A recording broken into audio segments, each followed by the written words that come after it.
जो बातें हम आपको बता रहे हैं, जो बातें हम आपको जिन नामों का हम उल्लेख कर रहे हैं, वो सब आपको बहुत सी पुस्तकों में प्राप्त हो जाएंगे, जिसमें विशेष करके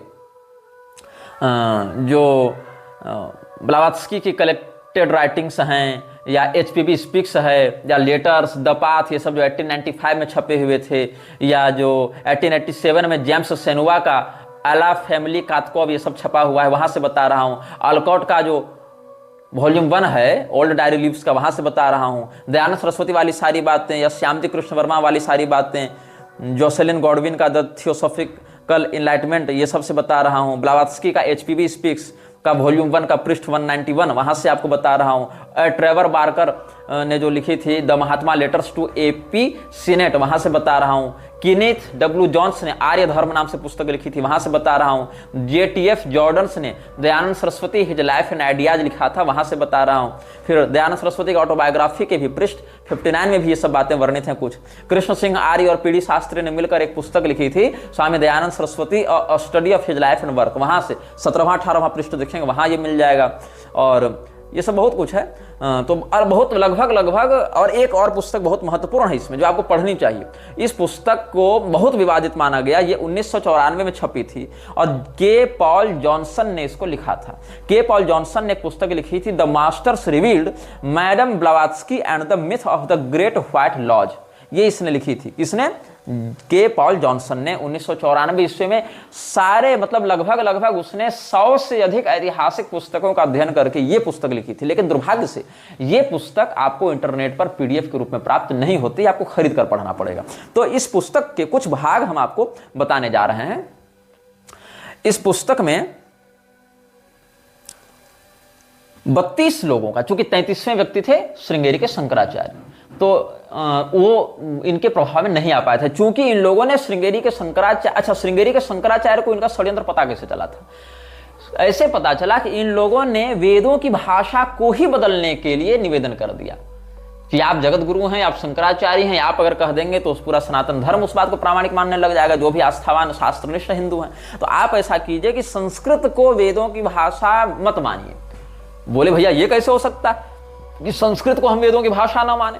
तो बोला क्या फिर माने? बोले एक भाषा हम आपके सामने लेकर आए हैं, यही भाषा वास्तविक भाषा है।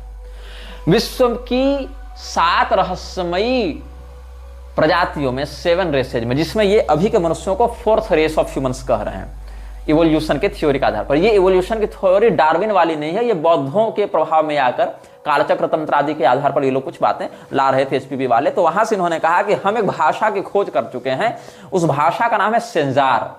आपने शायद इस भाषा का नाम पहले नहीं सुना होगा। इस भाषा का नाम है सेंजार, और सेंजार भाषा में SENZAR, तो सेंजार भाषा में इन लोगों ने एक भाष्य लिखने का दावा किया था HPB के ग्रुप वालों ने। तो मैडम ब्लावात्स्की ने कहा कि सेंजार ही वास्तव में ब्रह्मांड की भाषा है, यह प्राचीनतम भाषा है। संस्कृत क्या है? संस्कृत इसी का एक आधुनिक अर्वाचीन संस्करण है। सेंजार भाषा का ही अर्वाचीन और आधुनिक संस्करण कौन है? संस्कृत, सेंजार का। तो इसीलिए हमने एक भाष्य लिखा है सेंजार भाषा में, जिसका नाम है ब्रह्म भाष्य। इसीलिए श्रृंगेरी के शंकराचार्य को चाहिए कि सेंजार भाषा को आधिकारिक भाषा के रूप में मान्यता दें, आधिकारिक प्राचीनतम वैदिक भाषा के रूप में मान्यता दें, और संस्कृत को उसके अपडेटेड जो है मॉडर्न लैंग्वेज के रूप में मान्यता दें। तो श्रृंगेरी के शंकराचार्य जी को खटक गया कि ये तो कुछ जाल फांस वाली बात हो रही है। तो पत्र व्यवहार तो हुआ है श्रृंगेरी मठ के साथ थियोसॉफिकल सोसाइटी के लोगों का, किंतु श्रृंगेरी मठ उनके प्रभाव में आते आते बच गया। और आज भी श्रृंगेरी मठ के बहुत से अधिकारी विदेशी संस्थाओं के साथ मिलकर ऐसी बहुत सी पैशाचिक संस्थाओं और उससे जुड़े लोगों को श्रृंगेरी मठ में घुसाने का प्रयास करते रहते हैं, या श्रृंगेरी मठ के एसोसिएशन के साथ विदेशों में ऐसे संस्थान खोलने का प्रयास करते रहते हैं। जिसमें श्रृंगेरी शंकराचार्य से ही जुड़े एक निकटवर्ती व्यक्ति ने हमें बताया कि श्रृंगेरी के शंकराचार्य तक बहुत कुछ बातें भी पहुंचने से रोक दी जाती हैं, और बाद में जब उनको पता चलता है कि मेरे मठ के नाम पर यहाँ पर ये घटनाएं हो रही है, ये संस्थान रजिस्टर कराया जा रहा है, तो फिर वो वहां पर रोक लगवाते हैं कि नहीं, ये सनातन धर्म के विरुद्ध जा रहा है। ऐसी भी बहुत सी घटनाएं हमारे जानकारी में पिछले 10 से 15 साल के बीच में हुई हैं। तो ये जो पुस्तक है इसमें कुछ बात। अच्छा, सेंजार भाषा के बारे में हम आपको थोड़ी बातें बता देते हैं कि ये सेंजार भाषा क्या है। सेंजार को जो है डेजान की भाषा कहा जाता है। अब डेजान जो है वो क्या है, तिब्बत में कुछ विशेष मंत्रों का संग्रह ग्रंथ डेजान कहलाता है। अब डेजान का जो उच्चारण है उसमें हमको हो सकता है थोड़ी त्रुटि होती हो, लेकिन मैं आपको इसकी स्पेलिंग बता देता हूं, DZYAN। इसको आप सर्च करेंगे, बुक ऑफ डेजान सर्च करेंगे तो इसको सीक्रेट डॉक्ट्राइन भी ये लोग कहते हैं, मतलब एक गुप्त अनुशासन की पुस्तक है। तो ये बहुत बहुत महत्वपूर्ण, मतलब एक प्रकार से इसको एक सिग्मा कॉन्स्टिट्यूशन कहा जाता है ऑकल्टिस्ट के क्षेत्र में। तो इसने क्या कहा, मैडम ब्लावात्स्की ने लिखा है कि हम जब तिब्बत में रिसर्च कर रहे थे तो हमको इसकी एक पांडुलिपि मिली, और जो संजार की जो भाषा है वही वास्तव में ब्रह्मांड की भाषा है, और ये एक ऑकल्ट ब्रदरहुड के माध्यम से सुरक्षित रखी गई है इस भाषा को। ये ऑकल्ट ब्रदरहुड क्या था, इसको ये लोग कहते थे। अच्छा, मैक्स मुलर को जब ये पता चला, चूंकि मैक्स मुलर वेदों पर भाष्य लिखने का प्रयास कर रहा था और मैक्स मुलर संस्कृतज्ञ के रूप में अपने आप को स्थापित करना चाह रहा था, और मैक्स मुलर भी ब्लावात्स्की का समकालीन व्यक्ति के समान रहा है, तो मैक्स मुलर को जब ये पता चला कि ब्लावात्स्की ने कुछ संजार भाषा का प्रमोशन किया है, तो उससे पूछा गया कि आपका क्या कहना है। तो मैक्स मुलर ने बयान दिया है जिसमें एक लाइन बहुत महत्वपूर्ण है, वो लाइन मैं यहां कोट करना चाहूंगा। In this matter Madam Blavatsky is either a remarkable forger or she has made the most valuable gift to archaeological research in the Orient.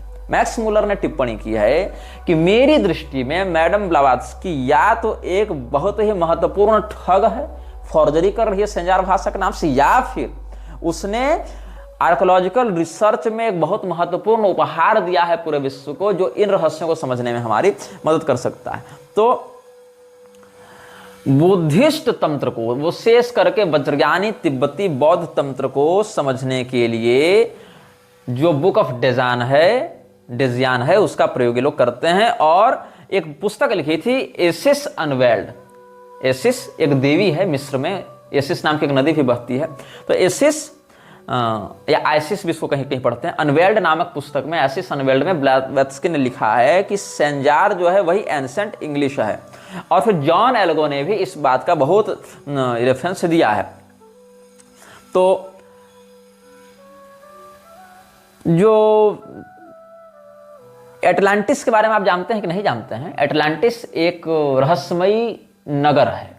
Atlantis को कुछ लोग सच्चा मानते हैं और कुछ लोग काल्पनिक मानते हैं। कहा जाता है इस पृथ्वी पर किसी स्थान पर एटलांटिस नाम का एक शहर हुआ करता था, जो लगभग नॉट सेकंड टू हेवन ऐसा माना जाता, मतलब लगता था पृथ्वी का स्वर्ग है। आजकल के कुछ रिसर्चर्स ये मानते हैं कि भगवान श्री कृष्ण की जो द्वारकापुरी है, उसी द्वारकापुरी के चकाचौंध को देखने के कारण विदेशी लोगों ने, जो उस समय विदेशी लोग होंगे, उनको जब द्वारका के बारे में पता चला होगा, उन्होंने उसका नाम अटलांटिस रख दिया होगा। चूंकि अटलांटिस और द्वारिका में 3 समानताएं हैं। पहली समानता यह है कि दोनों समुद्र से घिरे हुए नगर हैं, द्वारिका भी नगरी भी, भगवान कृष्ण की द्वारिका, और जिस अटलांटिस की बात हम कर रहे हैं, जिसकी कल्पना लोग करते हैं, उन दोनों में क्या 3 समानताएं? पहली समानता कि दोनों समुद्र से घिरी हुई नगरियां हैं, दोनों पृथ्वी के स्वर्ग के समान प्रतिष्ठित हैं। ऐसे द्वारका में तो स्वर्ग की सुधर्मा सभा भी भगवान ने बुला ली थी इंद्र को कह के। ये दोनों बातें हो गई। तीसरी समानता क्या है? दोनों नगरी अटलांटिस और द्वारिका जलमग्न होकर समुद्र में डूब गई हैं। इसीलिए कुछ रिसर्चर्स का यह मानना है कि वस्तुतः द्वारका नगरी को ही पश्चिम के विद्वानों ने भ्रमवश अटलांटिस का नाम दे दिया। लेकिन यहां पर आती है एक महत्वपूर्ण बात। जब एचपीबी यह दावा करती है कि ये जो संजार भाषा में लिखा गया डायन का मंत्र है, डेजान का मंत्र है, क्षमा करें, डेजान के मंत्र हैं, डेजान के स्टैंजेज हैं, वो वस्तुतः अटलांटिस शहर में ही बैठकर लिखे गए थे। मतलब कम से कम एचपीबी के लिए अटलांटिस एक वास्तविक शहर हुआ करता था। और यह भी कहा जाता है कि पश्चिम और प्राचीन ज्योतिषियों ने डेजान के मंत्रों का प्रयोग करके ग्रह नक्षत्र ज्योतिष विद्या के विषय में बहुत निपुणता प्राप्त की। और आजकल के बहुत से कॉन्स्पिरेसी थ्योरिस्ट्स जो यूएफओ इत्यादि की बात करते हैं, हालांकि इस बात में बहुत कुछ हास्यास्पद बातें भी हैं, लेकिन जो यूएफओ के बारे में बात करते हैं या वैसी थ्योरीज पर विश्वास करते हैं, ऐसे लोग भी एचपीबी के इस थ्योरी को बहुत रिस्पेक्ट के दृष्टिकोण से, बहुत सम्मान के दृष्टिकोण से रिस्पेक्टफुली डिनोट करते हैं और उसको मानते हैं। तो जो डेजान के स्टैंजाज हैं, मंत्र हैं, वो संजार भाषा में लिखे गए हैं, लेकिन इसका ये जो कथन है उसको विदेशी लेखकों ने ही बहुत बड़े फ्रॉड के रूप में भी स्थापित करने का प्रयास किया है कि नहीं, ब्लावत्स्की ने जो लिखा वो एक कल्पना थी, ये उसका एक ऑकल्ट माइंड उसको ऐसा दिखलाता था, उसको ऐसा अनुभव करवाता था कि ऐसा कुछ है, लेकिन ये सब उसके मन का एक वहम था, ये सब केवल एक मिथ्स हैं। हालांकि 1836 ईस्वी में कलकत्ता के एशियाटिक रिसर्च में जो 20वां भाग है, आपको अगर राजा राममोहन राय वाला एपिसोड याद होगा तो उसमें हमने श्रीरामपुर ट्रायो का जिक्र किया था। श्रीरामपुर ट्रायो ने एशियाटिक रिसर्च की स्थापना में भी बहुत बड़ा योगदान दिया है।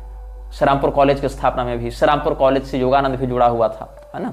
तो जो रेने ग्योनान ने लिखा है ब्लावत्स्की का संस्मरण बुक ऑफ डेजान के संदर्भ में, वहां पर यह बात महत्वपूर्ण है कि तिब्बतन कंजूर और तंजूर, ये दोनों जो परंपराएं हैं तिब्बत की, वहां पर जो डेजान के मंत्रों का प्रयोग किया जाता है, ये डॉक्यूमेंट्री है, तेंग्यूर या तेंजूर कहा जाता है। ये शाक्य मुनि बुद्ध के उपदेशों का एक तिब्बती संग्रह है। और इसी प्रकार से मतलब दो भागों में, एक को कहते हैं कांग्यूर और दूसरे को कहते हैं तेंग्यूर। मतलब एक प्रकार से आप समझ लें तो उनके लिए ओल्ड टेस्टामेंट और न्यू टेस्टामेंट, इस प्रकार से आप इसको समझ सकते हैं। तो कलकत्ता में जो 20वां भाग छपा था एशियाटिक रिसर्च का, कब छपा था? 1836 ईस्वी में। उसका आश्रय लेकर भी ब्लावत्स्की ने, मैडम HPB ने बहुत कुछ लिखा है। अच्छा, इसमें मैं आपको एक पैरा पढ़कर सुनाना चाहूंगा जो रोनाल्ड H. फ्रिट्ज ने लिखा है। ये एक इतिहासकार हुआ है पश्चिम जगत में।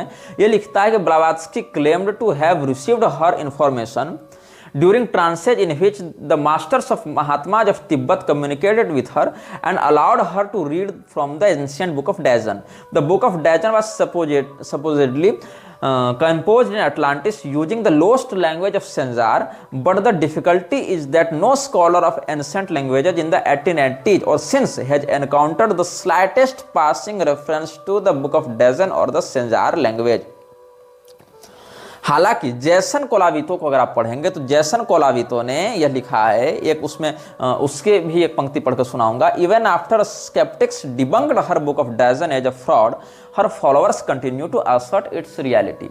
मैडम ब्लावत्स्की की इस दावे को कि ये जो बुक ऑफ डैजन है उसको अटलांटिस में बैठकर लिखा गया था, संजार की गुप्त भाषा में, खोई हुई भाषा में, ये एक फ्रॉड था, लेकिन ब्लावत्स्की के अनुयायी उस बात को सच मानकर ही आगे रिसर्च करते हैं या प्रैक्टिस करते हैं। हालांकि ब्लावत्स्की का पूरा जीवन जिस प्रकार के राज परिवारों से जुड़ा रहा, जिस प्रकार के संपन्न कथित प्रबुद्ध और बड़े बड़े हस्तियों से जुड़ा रहा, इसको सीधे सीधे फ्रॉड कहना भी एक अपरिपक्व मानसिकता का परिचय देना ही होगा, ऐसा हम समझते हैं।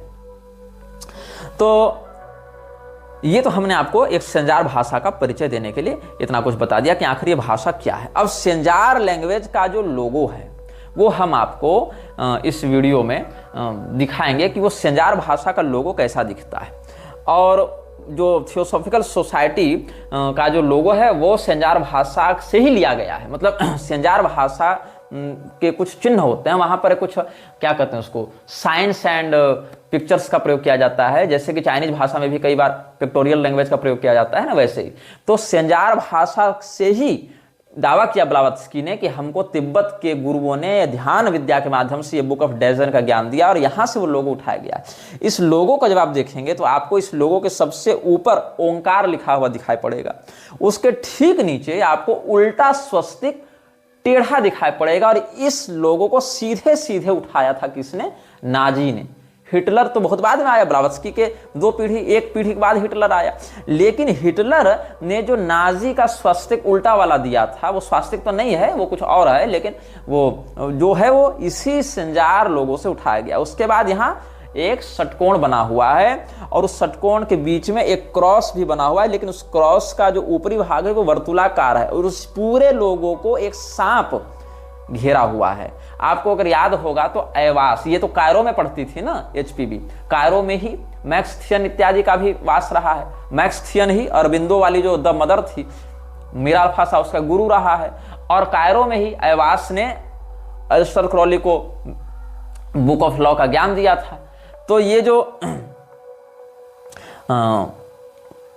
सांप वाला जो विषय है, वहां पर एलिस्टर क्रॉली को दिए हुए संदेश में एवास ने कहा है, हूर पार्क रात एक सांप के रूप में प्रकट होता है, एक सर्प के समान उसकी आकृति देखने को मिलती है। तो ये सर्प भी यहाँ पर घुमा हुआ है। हालांकि इसमें बहुत कुछ चिन्ह जैसे कि षटकोण है, सर्प है, ओंकार है, इसका भारत के कुंडलिनी तंत्र से भी संबंध है। लेकिन अगर आप ये कोटिंग वाले अनुभाग को सुने होंगे तो ये कोटिंग ने भी अपनी पुस्तक में यह दावा किया था, जब उसने सैटेनिक गेटवे को ओपन करने में, सैटेनिक गेटवे को खोलने में सफलता प्राप्त की थी, तो उसने यह दावा किया था कि हमारे शरीर में अलग अलग चक्रों में जो त्रुटि हो जाती है या जो लूप छूट जाते हैं, वहीं उन्हीं त्रुटियों का आश्रय ग्रहण करके छोटे पिशाच या शैतान हमारे शरीर पर कब्जा करते हैं, ये उसने दावा किया था। तो हम बात कर रहे थे एक पुस्तक की, जो पुस्तक लिखी थी के पॉल जॉनसन ने, the masters revealed madam Blavatsky and the myth of the great white lodge. ये 1994 में छपी थी और ये बहुत विवादित पुस्तक भी मानी गई है। तो थियोसॉफिकल सोसाइटी की स्थापना कैसे हुई, मैडम ब्लावात्स्की का इतिहास क्या रहा। तो मैडम हेलेना पेट्रोवना ब्लावात्स्की, जो HPB के नाम से हम बता रहे हैं, और कर्नल हेनरी स्टील ऑकल्ट, ये न्यूयॉर्क में 1875 में थियोसॉफिकल सोसाइटी की स्थापना करते हैं और 1882 ईस्वी में 1882 में मद्रास, जिसको अब चेन्नई के नाम से जाना जाता है, उसके अद्यार प्रांत में, ADYAR अद्यार प्रांत में थियोसॉफिकल सोसाइटी का पहला भारतीय मुख्यालय स्थापित किया गया था। और कहने की आवश्यकता नहीं कि इसको यहाँ पर फंडिंग किसने दी थी, कश्मीर के राजा, जिनका वर्णन हम पहले इसी प्रकरण में कर चुके हैं और जिनका नाम था महाराज रणवीर सिंह।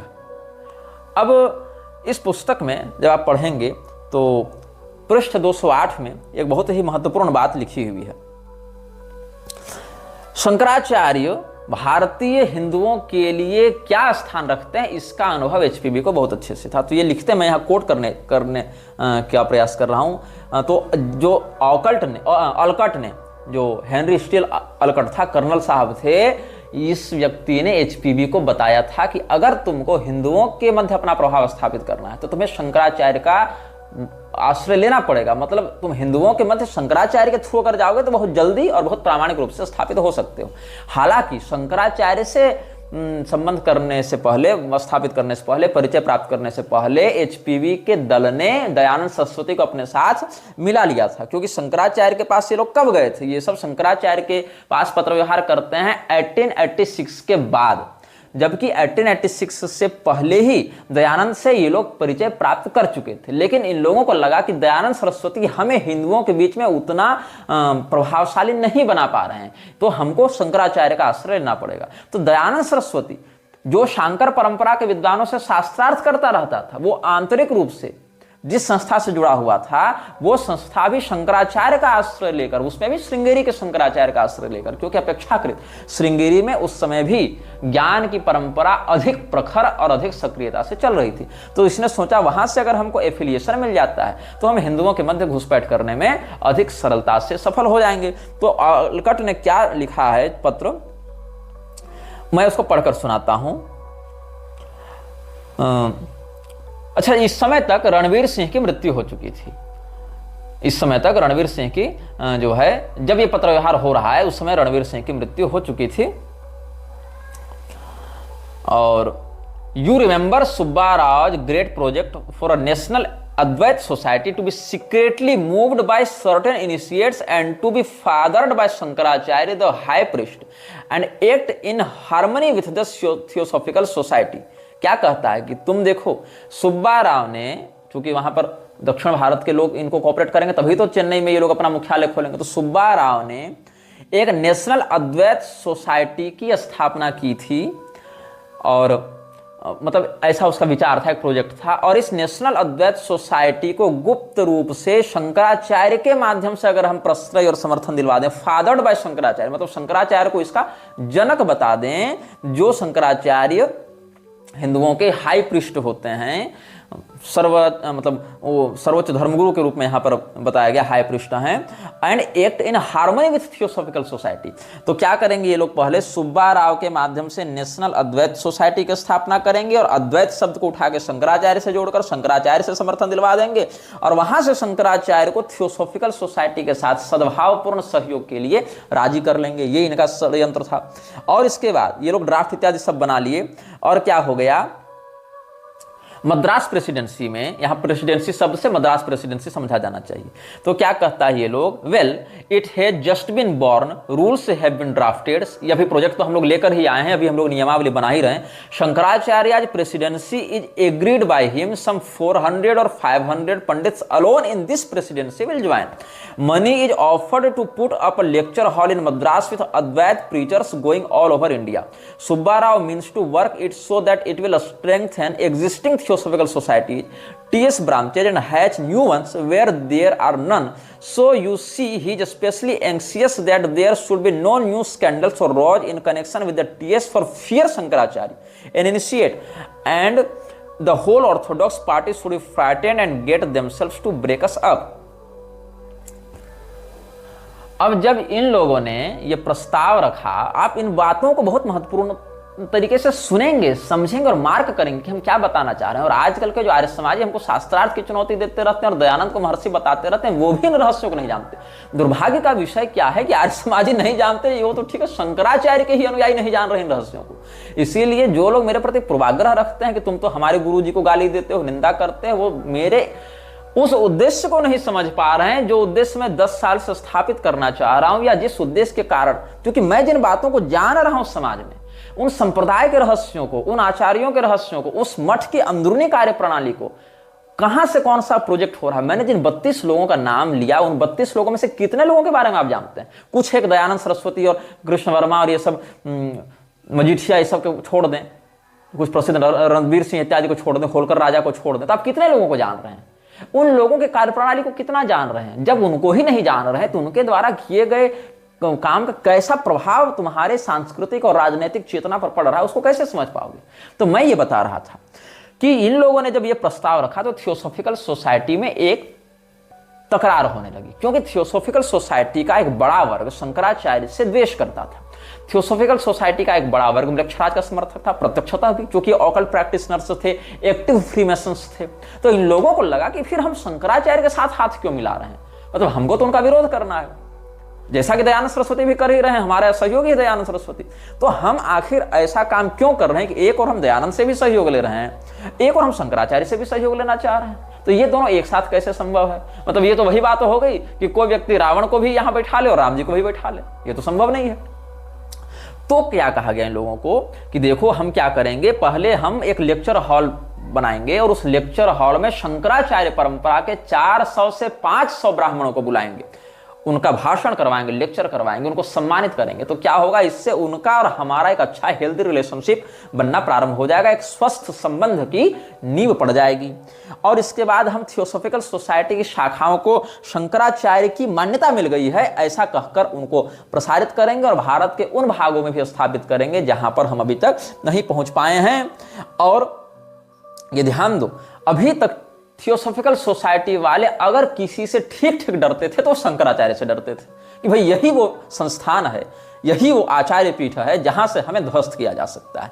तो हम क्या करें, अपने आप को ऐसा कालनेमी का आवरण लेकर जावें कि हमको हनुमान जी मान ले राम भगत।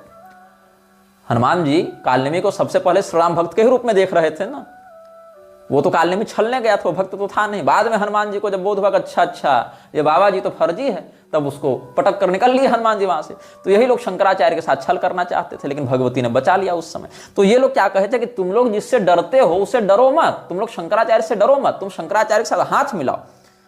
तो क्या कहता है ये, as you see, he is especially anxious that there should be no new scandals or rows in connection with the TS for fear Shankaracharya, and the whole Orthodox party should get frightened and set themselves to break us up.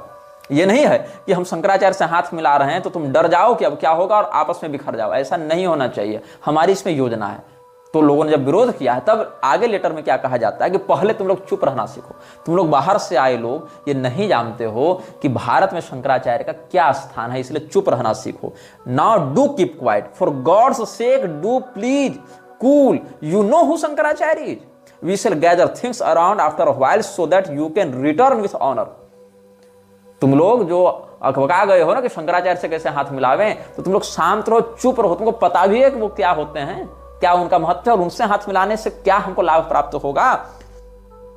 इसीलिए तुम लोग कुछ देर शांत रहो और भगवान के लिए कम से कम मौन धारण करो। Now do keep quiet for God's sake do keep cool, you know who Shankaracharya.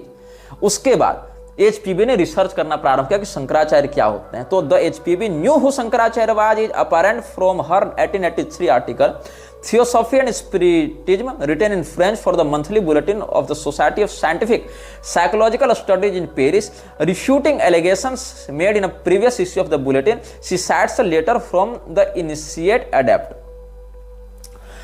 अब इन लोगों ने क्या किया, एचपीबी ने पहले शंकराचार्य के विरुद्ध में लेख लिखा था जब ये बौद्धों के परिचय में थी, जब ये बौद्धों के साथ काम कर रही थी, क्योंकि सिक्किम के बौद्ध, तिब्बत के बौद्ध और श्रीलंका के बौद्ध ये सब मिले हुए थे एचपीबी के साथ थियोसॉफिकल सोसाइटी में। तो बौद्धों ने शंकराचार्य का चित्रण तो नकारात्मक रूप से प्रस्तुत किया होगा, जैसा कि तुम जान रहे हो। तो एचपीबी ने शंकराचार्य के विरोध में या शांकर मत के खंडन में, चूंकि दयानंद इत्यादि के भी साथी लोग थे, तो एचपीबी ने क्या किया, दयानंद के साथ सिंहली, सिक्किमी, तिब्बती बौद्धों के प्रभाव में शंकराचार्य का खंडन करना प्रारंभ किया था। और ये कहाँ छपा था, जो फ्रांस में मंथली बुलेटिन छपती थी, कहाँ से, Society for Scientific Psychological studies.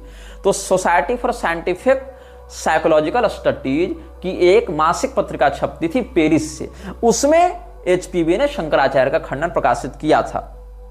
लेकिन जब उसको सुब्बा राव और आलकट इत्यादि ने शंकराचार्य का महत्व बताया, शांकर परंपरा के दृष्टिकोण से बताया, हिंदुओं के भारतीय संस्कृति के अवचेतना में शंकराचार्य के महत्व से अवगत कराया, तब क्या हुआ, एचपीबी ने अपने ही लेख का खंडन फिर उसी पत्रिका में छपवाया कि नहीं, हमने शंकराचार्य के विषय में जो सोचा था वो गलत था। तब एचपीबी क्या लिखती उस पत्रिका से हम आपको उतना दूर पढ़कर सुनाते हैं। 1883 ईस्वी में एचपीबी ने थियोसॉफी एंड स्पिरिटिज्म ये एक लेख लिखा था, जो फ्रेंच भाषा में छपा था। कहां से छपा था, पेरिस से छपा था, मंथली बुलेटिन में, society for Scientific Psychological studies ने छपा था। यहां से एक पैरा में पढ़कर सुनाता हूं। We addressed ourselves to the great Shankaracharya, he is the pope of India, a hierarchy which spiritually resigns by succession from the first Shankaracharya of Vedanta, one of the greatest initiated adepts among the Brahmanas, the only man in India who possesses the key to all the Brahmanical mysteries and the spiritual authority from Cape Comorin to the Himalayas, and whose library is the accumulation of long centuries. Moreover, he is recognized even by the English as the greatest authority on the value of manuscripts. अब सोचो क्या लिखती है ये HPB ने। हालांकि इसने pope of India के रूप में किया है, क्योंकि शंकराचार्य शब्द के विषय में तो विदेश में जान नहीं रहते ना कि इसका क्या वजन है, ये क्या मतलब शब्द कितना गरिमामय है। तो उन लोगों के लिए तो पोप गरिमामय था, तो इसीलिए उन लोगों ने पोप ऑफ इंडिया कह दिया। जैसे कालिदास को उन्होंने शेक्सपियर ऑफ इंडिया कह दिया, समुद्रगुप्त को उन्होंने नेपोलियन ऑफ इंडिया कह दिया, जबकि नेपोलियन और शेक्सपियर कब के हैं, क्या औकात है। समुद्रगुप्त और कालिदास का क्या पराक्रम, क्या बौद्धिक सामर्थ्य, लेकिन उनको नहीं पता था। तो उनके लिए नेपोलियन बहुत पराक्रमी था, शेक्सपियर बहुत बड़ा कवि था, तो पोप बहुत बड़ा धर्मगुरु होता है उनके लिए। तो इसीलिए उन्होंने शंकराचार्य को पोप ऑफ इंडिया कह दिया, ताकि ठीक है समझने में सुविधा हो। उन्होंने कह दिया कि Kalidas is Shakespeare of India, Samudragupta is Napoleon of India, है ना।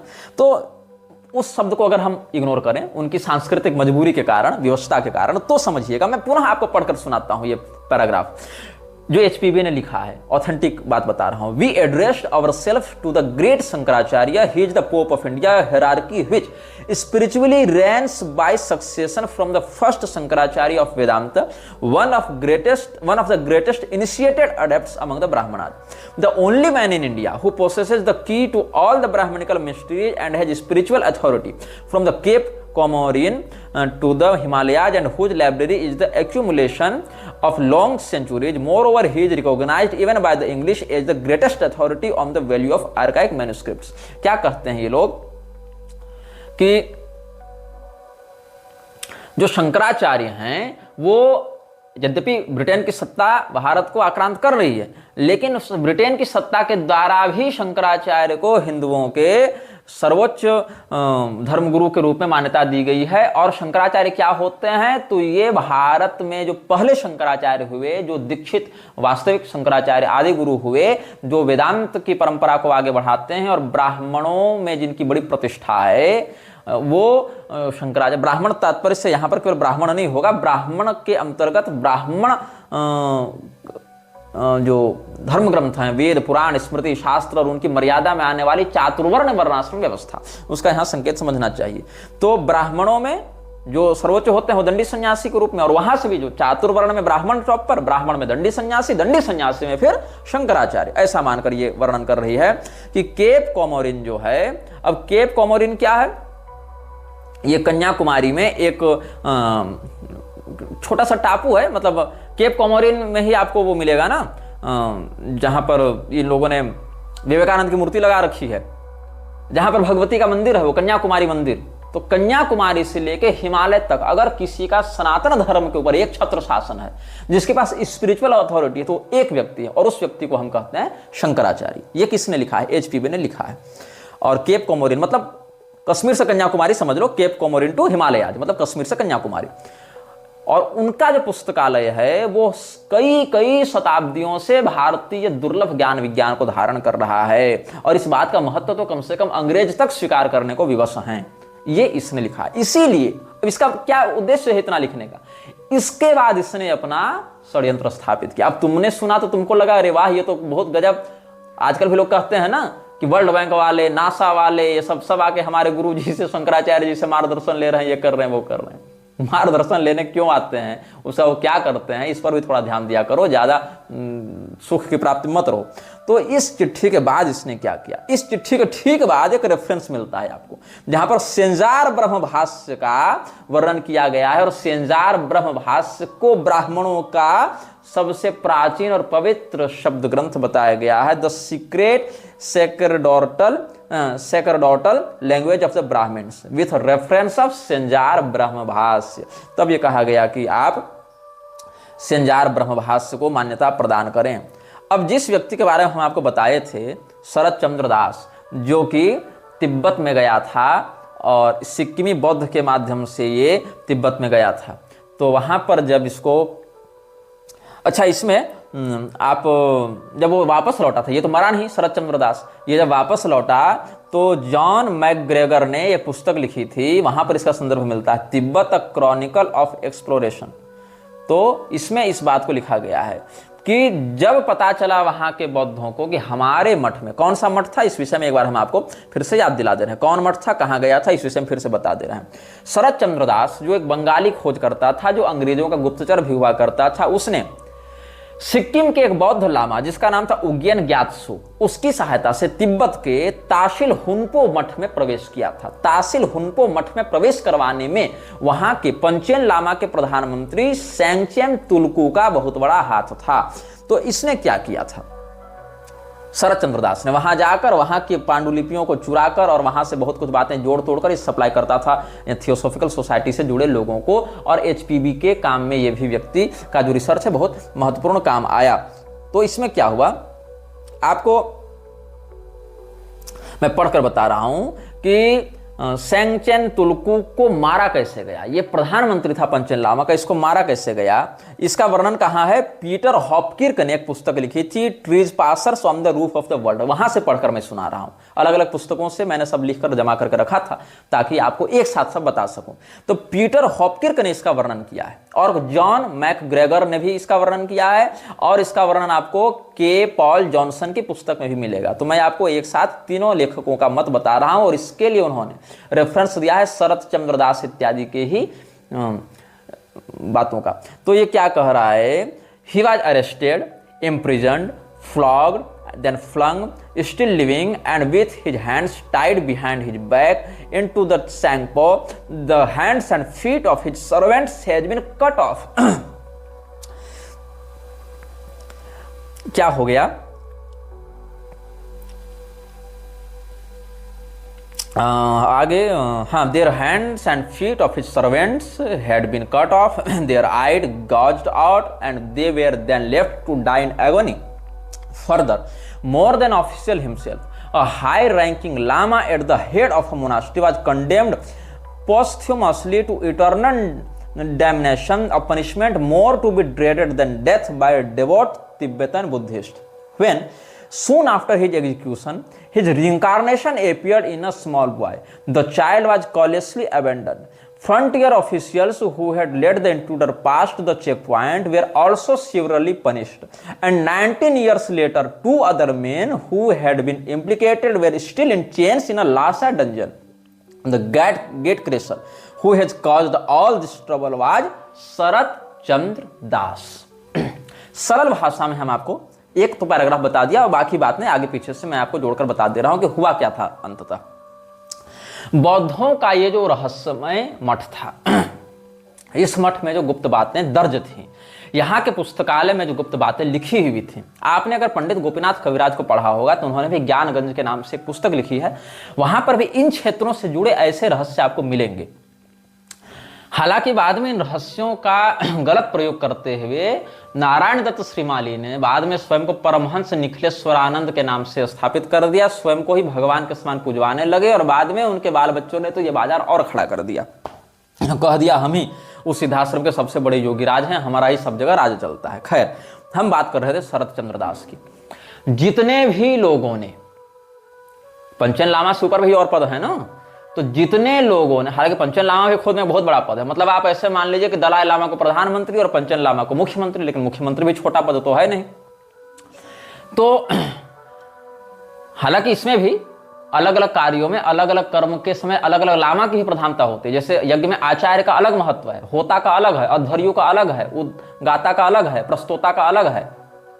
तो कैसा कर्म है, उस कर्म के समय किस प्रकार के ऋत्विक का वहां पर प्रयोग होना, उसके आधार पर उसका महत्व घटता बढ़ता है।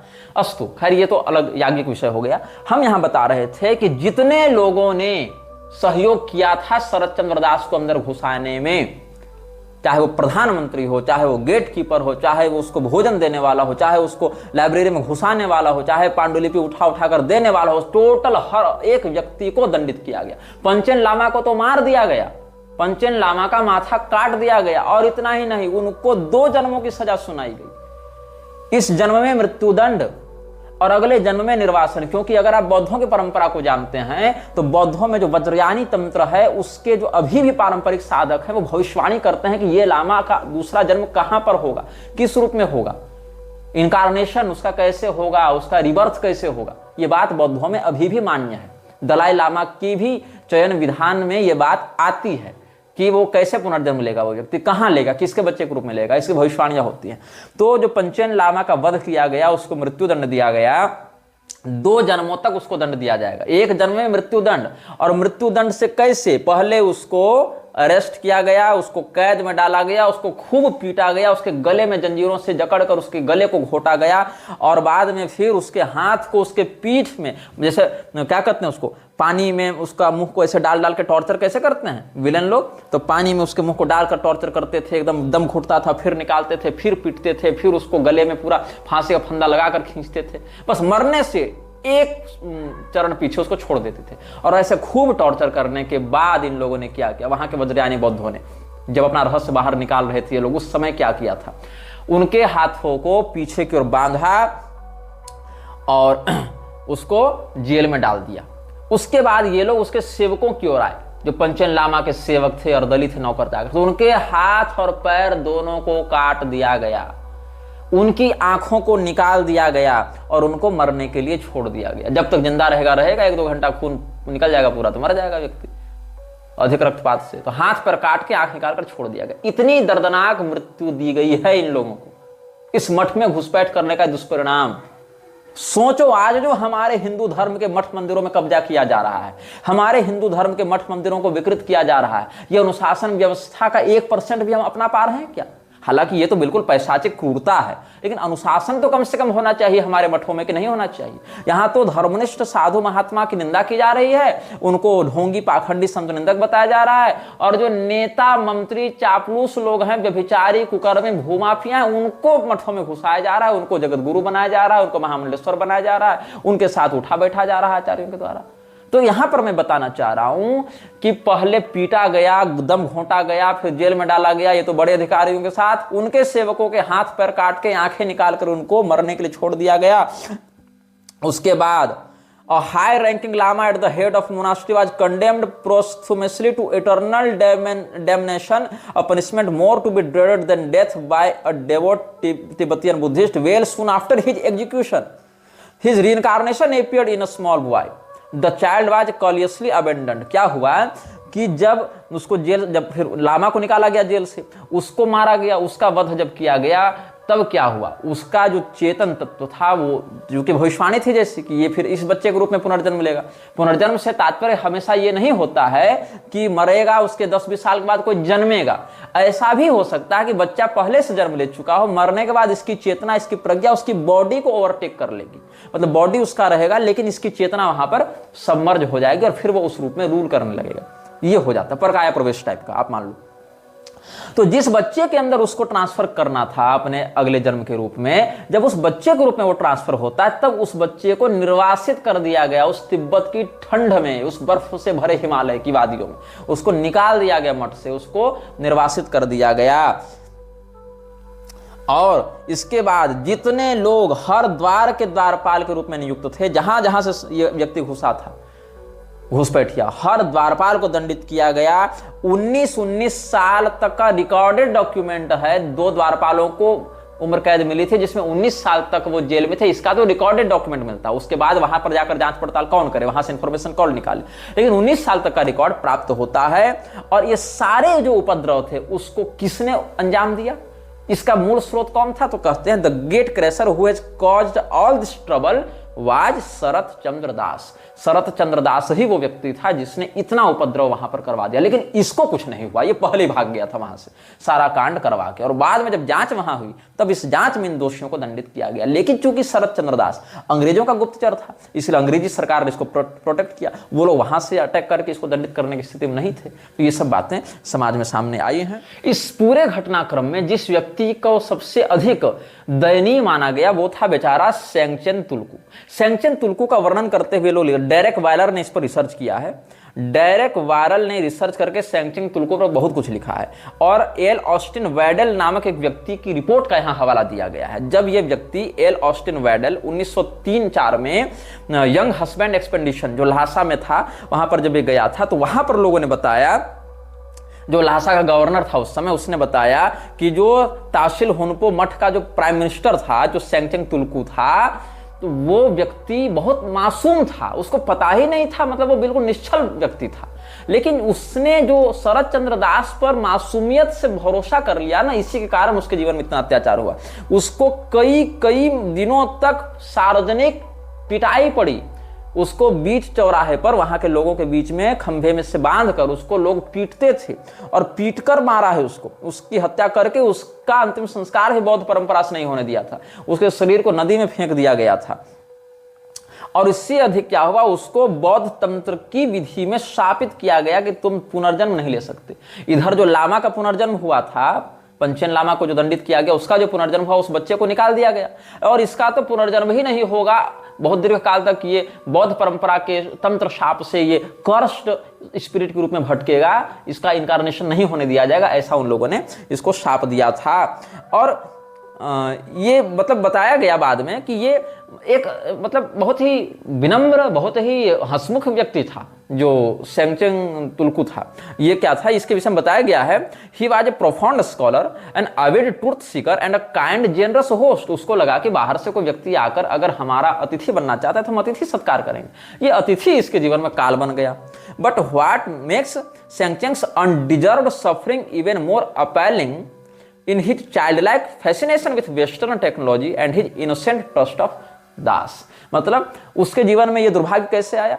अपनी बौद्ध परंपरा के इतर पश्चिमी जगत के विचारधारा के प्रति जब उसका आकर्षण बढ़ा और शरद चंद्र दास जैसे व्यक्ति पर, जो अंग्रेजों का गुप्तचर था, उसने जब एक मासूमियत भरे निश्चल हृदय से भरोसा कर लिया, तब उसके जीवन के अंतिम दिन इतने दर्दनाक और अत्याचार से भरे रहे, जिसके विषय में हम आपको बता चुके हैं। तो ये पूरा का पूरा जो 32 लोगों का समूह था, जो 33वें व्यक्ति जो शंकराचार्य होने वाले थे, उनके असफल एकोमोडेशन के कारण बाद में खंडित होने लगा था। इसमें कौन कौन लोग थे हमने उसका परिचय दिया, और कैसे अलग अलग सोसाइटीज, अलग अलग समाज, अलग अलग एनजीओ का इसमें कोलैबोरेशन चल रहा था, ये सब हमने बताया है। अभी तो इस रहस्य पर हम बात करना केवल प्रारंभ किए हैं, आगे बहुत से रहस्य ऐसे आपके सामने लाने वाला हूं जिसको आपने न सुना होगा, न पढ़ा होगा, न जाना होगा, और बहुत से लोग तो जानने के बाद भी विश्वास करने का साहस नहीं कर पाते हैं। यह वीडियो जल्द ही हटा दिया जा सकता है।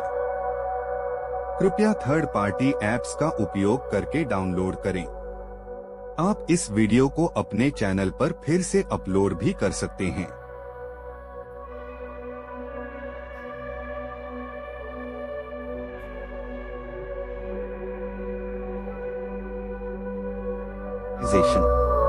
This video may get deleted soon. Please download using third-party apps. You may also re-upload this video on your channels. Thank you.